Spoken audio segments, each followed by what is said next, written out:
ভালোবাসতে খুবই ভালোবাসি, কিন্তু আমি এই মুহূর্তে কোনো প্রেমে নাই। তিনটা প্রেম করছি তো আমি দুজনই, আরেকটা বোধহয় নাই দেশে বা মরে চলে গেছে।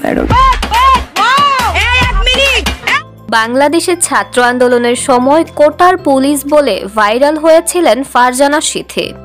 সে সময় তিনি যতখানি মানুষের কাছে প্রশংসিত হয়েছিলেন, ঠিক ততখানি সমালোচিত হয়েছিল সেনাবাহিনীর সাথে তর্কাতর্কি করে।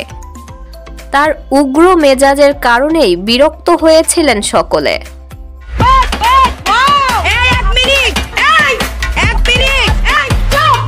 কিন্তু তাতে কি, বর্তমানে রীতিমতো সোশ্যাল মিডিয়াতে ভাইরাল ফারজানা সিথি।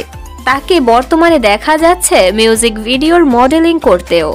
বর্তমানে একটি ইন্টারভিউতে ফারজানা সিথি জানায় তিনি ভালোবাসতে ভালোবাসেন, কিন্তু বর্তমানে তিনি কোনো প্রেমে নেই।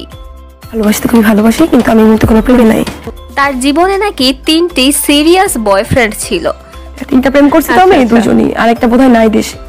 ফারজানা সিথিকে প্রশ্ন করা হয়, এমন একটা সাদাসিধে মেয়ের কেন রিলেশনগুলো ভেঙে গেল?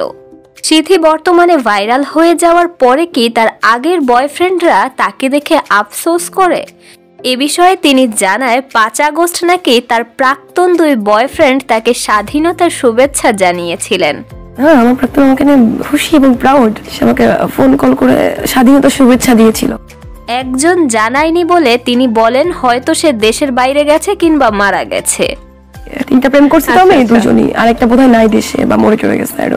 সিথির এমন ভিডিও নিচে অনেকেই মন্তব্য করছেন 3টি কঠিন প্রেম করার পর ছ্যাঁকা খেয়ে এজন্যই তিনি বর্তমানে শাহবাগী।